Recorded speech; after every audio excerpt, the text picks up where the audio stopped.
രേഖാചിത്രം സിനിമാ തിയേറ്ററുകളിൽ വൻ ഹിറ്റായി. ഇപ്പോഴിതാ OTT-യിലും വിജയകരമായി തന്നെ പ്രദർശനം തുടർന്നുകൊണ്ടേയിരിക്കുന്നു. 1985 ഇറങ്ങിയ കാതോട് കാതോരം എന്ന സിനിമയുമായി ചേർത്തുവച്ചും അല്ലാതെയും ഒരുപാട് ഡീറ്റെയിലിംഗുകൾ കോർത്തിണക്കിയ സിനിമയാണ് രേഖാചിത്രം. 40 വർഷങ്ങൾക്ക് മുമ്പ് റിലീസായ ഒരു പഴയ സിനിമയുടെ ഷൂട്ടിംഗ് പരിസരത്തെ അതിവിദഗ്ധമായി കണക്ട് ചെയ്തുകൊണ്ട് ഒരു പുതിയ സിനിമയൊരുക്കി അതിനെ സൂപ്പർ ഹിറ്റ് ആക്കി എന്നത് തന്നെ ഒരു ബ്രില്യന്റ് എഫേർട്ടാണ്. ഒരുപക്ഷെ നിങ്ങൾ ശ്രദ്ധിക്കാതെ പോയതോ അതോ ഡൗട്ട് ഉണ്ടാക്കിയതോ ആയ ചില സീനുകളിലെ ഡീറ്റെയിലിംഗും അതിന്റെയൊക്കെ ഡീകോഡിംഗും ഒക്കെയാണ് ഞങ്ങൾ ഇവിടെ ശ്രമിക്കുന്നത്. കാതോട് കാതോരം എന്ന സിനിമയുമായി കണക്ട് ചെയ്യുന്ന സീനുകളിലെ ചില രസകരമായ കാഴ്ചകളിലേക്ക് നോക്കിയാൽ, ഒറിജിനൽ കാതോട് കാതോരം ചിത്രത്തിലെ ദേവദൂതർ പാടി എന്ന ഗാനരംഗത്തിൽ ഒരു ചുവന്ന ട്രിപ്പിൾ ഡ്രം കൊട്ടുന്നത് ശ്രദ്ധിച്ചിട്ടില്ലേ? ആ ചുവന്ന ട്രിപ്പിൾ ഡ്രം രേഖാചിത്രത്തിലെ ഒരു സീനിൽ ആ ഡിപ്പാർട്ട്മെന്റ് എടുത്തുകൊണ്ട് പോകുന്നതായി നമുക്ക് കാണാൻ കഴിയും. അതുപോലെ തന്നെ കാതോട് കാതോരത്തിലെ മറ്റൊരു സീനിൽ പള്ളിയിൽ വെച്ച് ലൂയിസ് പഴയൊരു പിയാനോ കാണുന്നതായി കാണിക്കുന്നുണ്ട്. രേഖാചിത്രത്തിലെ ഒരു സീനിൽ പ്രസ്തുത പിയാനോയും ബാക്ക്ഗ്രൗണ്ടിലൂടെ ചുമന്നുകൊണ്ട് പോകുന്നതായി നമുക്ക് കാണാൻ കഴിയും. മാത്രവുമല്ല, ഈ ഒരു സീനിലൂടെ പഴയകാല സിനിമാ ഫീൽഡിലെ ചില അവസ്ഥകൾ കൂടി നമുക്ക് കാണിച്ചു തരുന്നുണ്ട്. ഇടയ്ക്ക് പണിമുടക്കി തള്ളി മാറ്റേണ്ടി വരുന്ന കാറും അക്കാലത്തെ കോമൺ കസേരകളുമൊക്കെ. ജൂനിയർ ആർട്ടിസ്റ്റായ തനിക്ക് അത്ര വലിയ സ്ഥാനമൊന്നും ഇവിടെ ഇല്ല എന്ന് രേഖ പറയുന്നതിനിടയിൽ ജൂനിയർ ആർട്ടിസ്റ്റായി വന്ന ഒരു സ്ത്രീ തന്റെ കുഞ്ഞിനെ ആ നടയിലിരുത്തി പാല് കുടിപ്പിക്കുന്നത് കാണാം. സൗകര്യങ്ങളോ സ്ഥാനമോ ഒന്നുമില്ലാതെയുള്ള ജൂനിയർ ആർട്ടിസ്റ്റുകളുടെ സിനിമാ ഫീൽഡിലെ അവസ്ഥയെ കാണിക്കുവാൻ ഈ സീനിലൂടെ സാധിച്ചിട്ടുണ്ട്. കാതോട് കാതോരം എന്ന ചിത്രത്തിൽ ജനാർദ്ദനൻ അവതരിപ്പിച്ച ലാസർ എന്ന കഥാപാത്രത്തിന് ഒരു ലോറിയുണ്ട്, സെയിന്റ് തോമസ് എന്ന് പേരിട്ട ഒരെണ്ണം. രേഖാചിത്രത്തിലെ ഒരു സീനിൽ ഇതേ സെയിന്റ് തോമസ് ലോറി ബാക്ക്ഗ്രൗണ്ടിൽ കിടക്കുന്നതായി നമുക്ക് കാണാം. അനശ്വര അവതരിപ്പിച്ച രേഖയുടെ കന്യാസ്ത്രീ വസ്ത്രം കമ്പി കൊണ്ട് കീറുന്നൊരു സീനുണ്ട് രേഖാചിത്രത്തിൽ. ആ കമ്പി ആവട്ടെ കാതോട് കാതോരത്തിൽ മേരിക്കുട്ടിക്ക് വേണ്ടി ലാസർ ഉണ്ടാക്കി കൊടുക്കുന്നതായി കാണിക്കുന്ന കാറ്റാടി ഫാനിന്റെ ലീഫിലെ കമ്പിയാണ് എന്ന രീതിയിൽ കണക്ട് ചെയ്തിരിക്കുന്നത് ഒരു ബ്രില്യന്റ് ഡീറ്റെയിലിംഗ് തന്നെയാണ്. പിന്നീട് വരുന്ന ഒരു സീനിൽ ഇതേ കാറ്റാടി തയ്യാറായി ഇരിക്കുന്നതായും കാണിക്കുന്നുണ്ട്. ചുരുക്കത്തിൽ കാതോട് കാതോരം എന്ന ചിത്രത്തിലേക്ക് ആവശ്യമായി വന്ന പ്രോപ്പർട്ടീസിൽ അധികവും ഈ സ്കൂളിന്റെ പരിസരത്ത് വച്ചാണ് ആർട്ട് ഡിപ്പാർട്ട്മെന്റ് തയ്യാറാക്കിയിരിക്കുന്നത് എന്ന് നമുക്ക് മനസ്സിലാക്കാം. മലക്കപ്പാറയിൽ കുന്നിന്റെ മുകളിൽ വെച്ച് ഇതൊക്കെ തയ്യാറാക്കാനുള്ള ബുദ്ധിമുട്ടുകളും മറ്റുമൊക്കെ ആവണം സ്കൂൾ പരിസരത്ത് വെച്ച് ഇതൊക്കെ തയ്യാറാക്കണം എന്ന തീരുമാനത്തിലേക്ക് എത്തിയത് എന്ന് നമുക്ക് അനുമാനിക്കാം. ഇനി സിനിമയിലെ മറ്റു ചില ഡീറ്റെയിലിംഗ് സീക്വൻസസിലേക്ക് നോക്കിയാൽ, റമ്മി കളിച്ച് പിടിവീണ് ജോലിയും പോയി പത്രമാധ്യമങ്ങളിൽ അതൊക്കെ വാർത്തയുമായ അവസ്ഥയിൽ നിന്നും മാറി പുതിയ സ്ഥലത്തേക്ക് പുതിയ ജോലിയിൽ പ്രവേശിക്കാൻ പോവുകയാണ് നമ്മുടെ നായകൻ വിവേക്. യാത്ര തുടങ്ങും മുമ്പ് തന്നെ വിവേക് ആദ്യം ചെയ്യുന്നത് തന്റെ മൊബൈലിലുള്ള റമ്മി ഗെയിം ആപ്പ് ഡിലീറ്റ് ചെയ്യുകയാണ്. ഈ സീനിലൂടെ രണ്ട് കാര്യങ്ങളാണ് വ്യക്തമാവുന്നത്. ഒന്ന്, വിവേക് ഓൺലൈൻ റമ്മി കളിച്ചിട്ടാണ് പിടിക്കപ്പെടുന്നത് എന്ന്. മറ്റൊന്ന്, ഇനി അങ്ങോട്ട് ഓൺലൈൻ റമ്മി പരിപാടിക്ക് താനില്ല എന്നൊരു തീരുമാനം എടുത്തിട്ടുണ്ട് എന്നും നമുക്ക് മനസ്സിലാക്കാം. ഇതൊക്കെ ആണെങ്കിലും പിന്നീടൊരു സമയം ക്രൈംബ്രാഞ്ചിലെ സലീമിനോട് ദേഷ്യപ്പെടുമ്പോൾ തന്റെ നെഞ്ചത്ത് കയറി ഞാൻ ചീട്ടിറക്കും എന്ന് പറഞ്ഞ് മുട്ടുകാൽ കയറ്റാൻ ശ്രമിക്കുന്നുണ്ട് നമ്മുടെ വിവേക്. റമ്മി ബാധ ഇടയ്ക്കിടയ്ക്ക് ഇങ്ങനെ കയറി വരുന്നതാണോ എന്ന രസകരമായ ചിന്തയ്ക്ക് വഴിയൊരുക്കുന്നുണ്ട് ഈ സീൻ. കാര്യങ്ങളൊക്കെയും ആളുകൾക്ക് മുമ്പിൽ റിവീൽ ചെയ്ത് തന്റെ കഥ അവസാനിപ്പിക്കും മുമ്പ് സിദ്ദിഖ് അവതരിപ്പിച്ച രാജേന്ദ്രൻ എന്ന കഥാപാത്രം തന്നെ ഉപേക്ഷിച്ചു പോയ തന്റെ ഭാര്യയുടെ രണ്ടാമത്തെ നമ്പറിലേക്ക് ഒരു അവസാനവട്ട യാത്ര പറച്ചിലിന് ശ്രമിക്കുന്നുണ്ട് എന്നതാണ് ഈ സീൻ നമ്മോട് കമ്മ്യൂണിക്കേറ്റ് ചെയ്യുന്നത്. ചെറിയ സീനിൽ വളരെ വലിയൊരു കാര്യം പറഞ്ഞു വയ്ക്കുകയാണ്. സ്റ്റേഷനിൽ ഡ്യൂട്ടിക്ക് കയറുവാനുള്ള ഒരുക്കത്തിനിടയിലാണ് ഈ കേസിന്റെ ഫോൺ കോൾ വിവേകിന് വരുന്നത് എന്ന് തൊട്ടു മുമ്പിലത്തെ സീനിൽ നമുക്ക് മനസ്സിലാക്കാൻ കഴിയും. ആ കോൾ അറ്റൻഡ് ചെയ്യുമ്പോൾ വിവേക് സിവിൽ ഡ്രസ്സിലാണുള്ളത്. പിന്നെ യൂണിഫോം ഒക്കെ ഇട്ട് സ്ഥലത്തെ SHOയുടെ ആ ഒരു ഗെറ്റപ്പിലേക്ക് മാറാനെടുത്ത താമസം ഒരുപക്ഷെ അതാവണം ക്രൈം സീനിലേക്ക് വൈകി എത്താനുള്ള കാരണം. അതിനു മുമ്പേ തന്നെ തന്റെ ടീമിനെ വിട്ട് പ്രാരംഭ നടപടികൾ തുടങ്ങി വച്ചു. മറ്റ് പോലീസ് മേധാവികളൊക്കെ വരാൻ ചാൻസ് ഉള്ള സ്ഥലത്തേക്ക് അങ്ങനെ ഒരു ഒരുക്കമില്ലാതെ പോകുന്നത് ഇനി പുതിയൊരു പണി ആയേക്കാമോ എന്നൊരു ചിന്തയും ഒരുപക്ഷെ വിവേകിന് ഉണ്ടായിരുന്നിരിക്കണം. രേഖാചിത്രം സിനിമ നടക്കുന്ന വർഷത്തെയും കാതോട് കാതോരം സിനിമ ഷൂട്ട് നടന്ന വർഷത്തെയും കൃത്യമായി കാണിച്ചു തരുവാൻ ഉതകുന്ന രീതികളിലാണ് ഈ രണ്ട് സീനുകളിലും അതാത് വർഷങ്ങളിൽ ഇറങ്ങിയ സിനിമാ പോസ്റ്ററുകൾ ഒട്ടിച്ചിരിക്കുന്നത്.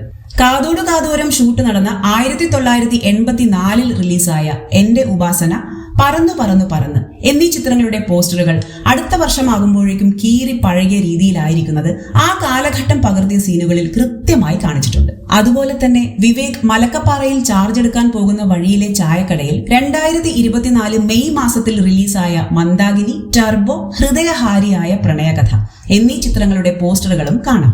ഇത് പഴയ പോസ്റ്റർ ആയിക്കൂടെ എന്ന ഡൗട്ടിനുള്ള ഉത്തരം മറ്റൊരു ഡീറ്റെയിലിംഗ് മിടുക്കാണ്. വിവേകിനുള്ള ഡിപ്പാർട്ട്മെന്റ് ഓർഡർ പ്രിന്റ് എടുക്കുമ്പോൾ അതിൽ കാണിച്ചിരിക്കുന്ന 23/5/2024 എന്ന ഡേറ്റിൽ നിന്നും കാര്യങ്ങൾ കൂടുതൽ വ്യക്തമാവുന്നുണ്ട്. ഇനി മറ്റൊന്ന് ശ്രദ്ധിച്ചു കാണുമ്പോൾ എഡിറ്റിംഗ് മിസ്റ്റേക്ക് അല്ലേ എന്ന് തോന്നിപ്പിക്കുന്ന ഒരു ഡീറ്റെയിൽ. സാധാരണ പത്രങ്ങളൊക്കെയും രാത്രി 12 മണിക്ക് ശേഷം പ്രിന്റ് ചെയ്ത് പിറ്റേന്നാണ് വായനക്കാരുടെ കൈകളിൽ കിട്ടുന്നത്. എന്നാൽ രേഖാചിത്രത്തിൽ മനസ്സോട് മനസ്സോരം എന്ന ആർട്ടിക്കിൾ വന്ന പത്രം പ്രിന്റ് ചെയ്യുന്നതും ജേർണലിസ്റ്റായ സെറീന അത് നോക്കുന്നതുമൊക്കെ കാണിക്കുന്നത് പകലിലാണ്. പിന്നീട് 2 ദിവസം കഴിഞ്ഞാണ് ആ പത്രം ഡിസ്ട്രിബ്യൂട്ട് ആയതായി കാണിക്കുന്നത്. സത്യത്തിൽ അവിടെ ഒളിഞ്ഞിരിക്കുന്നുണ്ട് ഇതിലെ ഡീറ്റെയിലിങ്ങുകൾ. മനസ്സോട് മനസ്സോരം ആർട്ടിക്കിൾ വരുന്നത് വീക്ക്ലി സപ്ലിമെന്റിലാണ്, അതായത് ഞായറാഴ്ചത്തെ സപ്ലിമെന്റ് പേജുകൾ. ഈ പേജുകൾ സാധാരണ 2 ദിവസം മുമ്പേ പകൽ സമയത്ത് പ്രിന്റ് ചെയ്ത് വെക്കാറാണ് പതിവ്. പിന്നെ ശനിയാഴ്ച രാത്രിയോടെ പ്രിന്റ് ചെയ്യുന്ന ഞായറാഴ്ച പത്രത്തിനൊപ്പം ചേർക്കുകയും ചെയ്യും. സിനിമയിൽ കൃത്യമായി ആ ഒരു ടൈം ലൈനിൽ തന്നെ ഇത് കാണിച്ചിരിക്കുന്നു എന്നതാണ് ഇതിലെ ഒരു പ്രത്യേകത. ഒപ്പം ആ സപ്ലിമെന്റിൽ കാതോട് കാതോരം എന്ന ടൈറ്റിലിന്റെ അതേ ശൈലിയിലുള്ള മനസ്സോട് മനസ്സോരം എന്ന ഹെഡിങ്ങും മികച്ചു നിൽക്കുന്നു. നന്നായിട്ട് ചാരിറ്റി ഒക്കെ നടത്തുന്ന ഒരു ഇറ്റാലിയൻ കോൺഗ്രിഗേഷൻ ആണ് ഞങ്ങളുടേത് എന്ന് സിസ്റ്റർ സ്റ്റെഫി പറയുമ്പോൾ അതിനോട് ചേർത്ത് വെച്ച് കാണേണ്ടുന്ന കുറച്ച് കോൺവെന്റ് സീനുകളും ഉണ്ട്. Daughters of Mary de immaculate എന്നാണ് അവരുടെ വാഹനത്തിൽ കോൺഗ്രിഗേഷന്റെ പേര് എഴുതി ചേർത്തിരിക്കുന്നത്.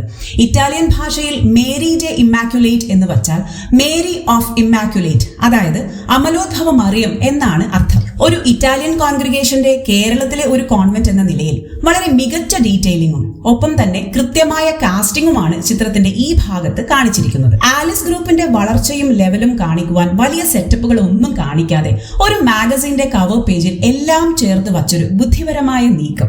ഭാര്യ ആലിസ് ആണ് എല്ലാത്തിന്റെയും പിന്നിലെന്നും വിൻസെന്റ് വെറും മുഖമാണ് എന്നും ഈ ഒരു കവർ പിക്ചർ പറയാതെ പറയുന്നുണ്ട്. ഇനി ആലിസ് മോൾ എന്നതിലെ ഈയിൽ കൊടുത്തിരിക്കുന്ന റോസാപ്പൂ മുട്ട് അഥവാ ഒരു പുഷ്പത്തിന്റെ ഡിസൈൻ, ഇത് തന്നെയാണ് പുഷ്പം തന്നെ എംബ്രോയിഡറി ചെയ്ത തൂവാലയുടെ താഴെ ഭാഗത്തായി ഒരു സിഗ്നേച്ചർ എന്ന പോലെ ചേർത്തിരിക്കുന്നത്. ഇത് തിരിച്ചറിയുന്ന വിവേക് വളരെ നിർണായകമായ ഒരു രംഗത്തിലേക്ക് എത്തുന്നതാണ് രേഖാചിത്രത്തിൽ കാണിക്കുന്ന ആ ഒരു ട്വിസ്റ്റ്.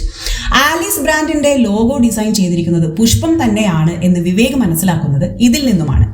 ആലിസ് ലിവിംഗ് എന്ന പുതിയ റിയൽ എസ്റ്റേറ്റ് പ്രോജക്റ്റ് കെട്ടിപ്പടുക്കുമ്പോൾ ശരിക്കും ആലിസ് ഡൈയിങ് എന്നൊരു ഐറണിയായി തോന്നിയേക്കാമെങ്കിലും അതും ഒരു കൗതുകമാണ്. തന്നെ സംബന്ധിച്ചിടത്തോളം ആലിസ് എന്നെന്നും ജീവിച്ചിരിക്കും എന്ന വിൻസെന്റിന്റെ ബോധ്യമായിട്ടും നമുക്കിതിനെ കണക്കാക്കാം. അവസാന ഭാഗത്ത് വിവേക് ആശാ പത്രോസിന് വേണ്ടി എഴുതിയിരിക്കുന്ന ചെക്കിലെ എമൗണ്ട് ശ്രദ്ധിച്ചായിരുന്നു. 14,35,000 രൂപ. ഇനി സിനിമയുടെ തുടക്കത്തിൽ വിവേകിന് റമ്മി കളിച്ചു കിട്ടിയ തുക എന്ന് പറയുന്നത് എത്രയാണെന്ന് ഓർമ്മയില്ലേ? അത് 15 ലക്ഷം എന്നാണ്. ടാക്സ് ഒക്കെ കുറച്ചിട്ട് കയ്യിൽ വരുന്ന തുകയാവണം ഈ 15 ലക്ഷം.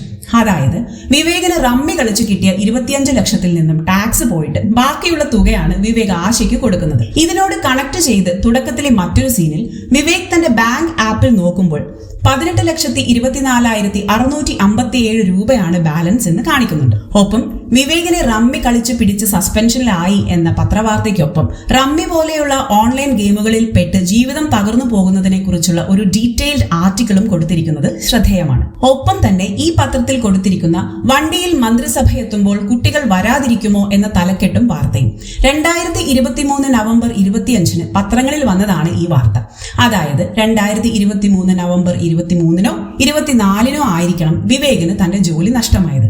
പിന്നീട് 6 മാസത്തെ സസ്പെൻഷന് ശേഷം 2024 മെയ് 23 പുതിയ സ്ഥലത്തേക്ക് ട്രാൻസ്ഫറോടെ വിവേക് ജോലിയിൽ തിരിച്ചു കയറുന്നത്. എത്ര ഗംഭീരമായ ഡീറ്റെയിലിംഗ് ആണ് അല്ലെ? രേഖയുടെ അസ്ഥികൾ കിട്ടിയത് 5 വാരിയെല്ലുകളും 2 തുടയെല്ലും അടക്കം ഇത്രയും അസ്ഥികൾ ആണെന്നുള്ളത് ഈ സീനിൽ വ്യക്തമായി കാണിക്കുന്നുണ്ട്. എന്നാൽ പിന്നീട് ക്രൈംബ്രാഞ്ച് CI സലീം വരുമ്പോൾ അസ്ഥികൂടം കാണിക്കുന്ന സീനിൽ 1 വാരിയെല്ലും 1 തുടയെല്ലും മറ്റും മിസ്സിംഗ് ആയിരിക്കുന്നതും കാണാം. തുടരന്വേഷണം പ്ലാൻ ചെയ്തുകൊണ്ട് ഡോക്ടർ സാജൻ എടുത്തു മാറ്റിയതാവണം ആ അസ്ഥികൾ. സിനിമയുടെ ക്ലൈമാക്സിൽ കാണിക്കുന്ന ഈ ഒരു ഇമോഷണൽ സീൻ സംശയിക്കേണ്ട, ഇത് മമ്മൂട്ടി ചേട്ടന്റെ ഒറിജിനൽ ഒപ്പ് തന്നെയാണ്. ഇനി മറ്റൊരു കിടിലൻ സംഭവത്തിലേക്ക്. കാതോട് കാതോരത്തിൽ ദേവദൂതർ പാടി എന്ന പാട്ട് പാടുന്ന കന്യാസ്ത്രീകളുടെ കോറസിൽ ഒരാൾ തിരുമുടിക്കുന്ന് സ്വദേശിയായ മൃദുല ജിജി ആയിരുന്നു. 4 പതിറ്റാണ്ടിന് ശേഷം അവർ രേഖാചിത്രത്തിലും മുഖം കാണിക്കുന്നുണ്ട് എന്നതാണ് ഒരു പ്രത്യേകത. ഒരുപക്ഷെ 2 സിനിമകളിലും അഭിനയിക്കാൻ ഭാഗ്യമുണ്ടായ ഒരേ ഒരാളാണ് മൃദുല. 1965 റിലീസായ തൊമ്മന്റെ മക്കൾ എന്ന സിനിമയിലും പിന്നീട് ഗപ്പിയിലും വന്ന ഞാനുറങ്ങാൻ പോകും മുംബൈ എന്ന ഗാനം രചിച്ച വർഗീസ് മാളിയേക്കലിന്റെ മകളാണ് മൃദുല ജിജി. തന്റെ 15-ാം വയസ്സിലാണ് കാതോടു കാതോരം എന്ന ചിത്രത്തിൽ അഭിനയിക്കുവാൻ മൃദുല എത്തുന്നത്. രേഖാചിത്രത്തിൽ ഇതേ ജൂനിയർ ആർട്ടിസ്റ്റിന്റെ വർത്തമാനകാലവും അവതരിപ്പിച്ചിരിക്കുന്നത് മൃദുല തന്നെയാണ്. പഴയ നാന ജേർണലിസ്റ്റ് പള്ളാശ്ശേരിയുടെ മുറിയിൽ വച്ചിരിക്കുന്ന ചിത്രങ്ങളിൽ ഒന്നിൽ മധുവിനും പത്മരാജനും ഒപ്പം യങ് പള്ളാശ്ശേരിയായി ശ്രീജിത്ത് രവിയെ നമുക്ക് കാണാം. അവസാനമായി രേഖാചിത്രത്തിൽ ഓപ്പണിംഗ് ക്രെഡിറ്റ്സ് ആയി കാണിക്കുമ്പോൾ നിങ്ങൾ ചിന്തിച്ചിരുന്നോ എന്തിനായിരിക്കും ഇങ്ങനെ വലിച്ചു നീട്ടിയതുപോലെയുള്ള പ്രത്യേകതരം ഫോണ്ടിൽ ഈ ക്രെഡിറ്റ്സ് എഴുതിയിരിക്കുന്നത് എന്ന്? അതിനുള്ള ഉത്തരം കാതോടു കാതോരം എന്ന ചിത്രത്തിലെ ക്രെഡിറ്റ് ലിസ്റ്റ് കാണുമ്പോൾ ലഭിക്കും. കാതോടു കാതോരം എന്ന ചിത്രത്തിലെ ക്രെഡിറ്റ് ലിസ്റ്റിന്റെ ഫോണ്ടിന്റെ അതേ സ്റ്റൈലിലാണ്, അതിനെ അനുകരിച്ചാണ് ആ സിനിമയോടുള്ള ഒരു ട്രിബ്യൂട്ട് ആയിട്ട് രേഖാചിത്രത്തിലെ ഈ ഫോണ്ട് സ്റ്റൈൽ യൂസ് ചെയ്തിരിക്കുന്നത്. അതുപോലെ തന്നെ ഇതെന്തുകൊണ്ട് ഇങ്ങനെ ആയില്ല എന്ന് ചിന്തിപ്പിക്കുന്ന മറ്റൊരു കാര്യമാണ് രേഖയുടെ ഇമേജ് ഉൾപ്പെടുത്തി നാനയിൽ വരുന്നൊരു വാർത്ത. ഇത്രയും സെൻസേഷണൽ ആയൊരു വാർത്ത ഫോട്ടോ ഉൾപ്പെടെ പ്രസിദ്ധീകരിക്കപ്പെട്ടിട്ടും മകളെ നഷ്ടപ്പെട്ട ഒരച്ഛൻ എന്തുകൊണ്ട് ആ റിപ്പോർട്ട് ശ്രദ്ധിച്ചില്ല? എന്തുകൊണ്ട് അവളെ അന്വേഷിക്കുവാൻ ഈ ഒരു പോസിബിലിറ്റി ഉപയോഗിച്ചില്ല? എന്തുകൊണ്ടായിരിക്കും പോലീസിൽ പരാതിപ്പെടാഞ്ഞത് എന്നൊക്കെ സിനിമ കാണുമ്പോൾ ഒരു പക്ഷെ തോന്നിയേക്കാം. ചേച്ചിയെക്കുറിച്ചുള്ള ഓർമ്മകൾ പങ്കുവയ്ക്കുന്ന പ്രിയങ്കയുടെ കഥാപാത്രം രേഖയുടെ സിനിമാ മോഹത്തെക്കുറിച്ച് വാചാലയാവുന്നുണ്ട്. കുട്ടിക്കാലത്ത് അച്ഛനെ നിർബന്ധിച്ച് ടിവിയും കാസറ്റ് പ്ലെയറും വാങ്ങിപ്പിക്കുന്ന കാര്യവും സൂചിപ്പിക്കുന്നുണ്ട്. അച്ഛനുമായി സംസാരിക്കുന്നതായി കാണിക്കുന്ന സീനിൽ ബൈബിൾ വായിക്കുന്ന അച്ഛനെയാണ് കാണിക്കുന്നത്. ഇതുവഴി തികച്ചും ഓർത്തഡോക്സ് ആയൊരു കുടുംബ പശ്ചാത്തലമാണ് എസ്റ്റാബ്ലിഷ് ചെയ്യപ്പെടുന്നത്. മക്കളുടെ ആഗ്രഹങ്ങൾ സാധിപ്പിച്ചു കൊടുക്കുന്ന അച്ഛൻ അവർക്കൊപ്പം സിനിമ കാണുന്നതായി സിനിമയിൽ എവിടെയും കാണിക്കുന്നില്ല. അപ്പോൾ അച്ഛന് സിനിമ അത്ര വലിയ താല്പര്യമുള്ള വിഷയമല്ല എന്ന് മനസ്സിലാക്കാം. മാത്രവുമല്ല, മകൾ സിനിമയിൽ പ്രവർത്തിക്കുന്നവർക്ക് കത്തുകൾ എഴുതുന്നുണ്ട് എന്ന് മനസ്സിലാക്കുമ്പോഴാണ് അയാൾ പൊട്ടിത്തെറിക്കുന്നത്. വീട് വിട്ടു പോകുന്ന മകൾ സിനിമാ ലോകത്തേക്ക് എത്തിയിട്ടുണ്ടായേക്കാം എന്നൊരു പക്ഷേ അയാൾ മനസ്സിലാക്കിയിട്ടും ഉണ്ടാവണം. അതേസമയം മകളുടെ ഒളിച്ചോട്ടത്തിന് പിന്നിൽ ഇങ്ങനെ ഒരു കാരണം ഉണ്ടാവാം എന്ന് പുറം ലോകം അറിഞ്ഞാൽ അയാൾക്കുണ്ടാവുന്ന മാനക്കേടും അയാളെ വല്ലാതെ അസ്വസ്ഥനാക്കിയിട്ടുണ്ടാവണം. തികച്ചും അഭിമാനിയായ ഒരച്ഛൻ കന്യാകുമാരി പോലൊരു സ്ഥലത്ത് താമസിക്കുമ്പോൾ നാന പോലെ ഒരു മലയാള സിനിമാ പ്രസിദ്ധീകരണത്തിൽ തൻ്റെ മകളുടെ ചിത്രം പതിഞ്ഞൊരു വാർത്ത വന്നത് ശ്രദ്ധിക്കാനുള്ള സാധ്യത വളരെ വിരളമായിരിക്കും. മാത്രവുമല്ല, അയാൾ അന്വേഷിച്ചു പോയ ഇടങ്ങളിലൊന്നും രേഖയെ കണ്ടെത്തുവാനുള്ള സാധ്യത ഉണ്ടായിട്ടുമുണ്ടാവില്ല. കാര്യങ്ങൾ ഇതൊക്കെയാണെങ്കിലും അല്പസ്വല്പം ഗൂഫ്സ് കൂടി പിടിക്കാതെ ഈ വീഡിയോ അവസാനിപ്പിക്കുന്നില്ല. ഫ്രാൻസിസിന്റെ കണ്ണ് പ്രശ്നം ഹെറിഡിറ്ററി ആയി മകനിലേക്ക് വരുന്നത് മെഡിക്കലി കൺവിൻസിംഗ് ആണോ എന്ന് നമുക്ക് ചോദിക്കേണ്ടിയിരിക്കുന്നു. ഇതിനെ ഗൂഫുകളിൽ പെടുത്താമോ എന്നും ചോദിക്കേണ്ടി വരുന്നൊരു കാര്യമാണ്. ഒപ്പം തപാൽ വകുപ്പിലെ ലോഗോയിൽ കാലോചിതമായി വന്ന ചില മാറ്റങ്ങൾ അത് ശ്രദ്ധിക്കാതെ പോയതാണോ എന്നൊരു സംശയവും ഉണ്ട്. അപ്പോൾ ഇതൊക്കെ പറഞ്ഞുകൊണ്ട് ഇനി പുതുതായിട്ട് നിങ്ങൾ എന്തൊക്കെയാണ് കണ്ടെത്തിയിരിക്കുന്നത് എന്ന് കാണാനുള്ള കൗതുകത്തോടെ ഈ ഒരു വീഡിയോ ഇവിടെ പൂർണ്ണമാവുകയാണ്. കൂടുതൽ രസകരമായ കൗതുകങ്ങൾക്കായി ഫോളോ ചെയ്യാം M3DBയുടെ ഫേസ്ബുക്ക്, ഇൻസ്റ്റാ പേജുകൾ, ഒപ്പം M3DB ടീം എന്ന യൂട്യൂബ് ചാനൽ.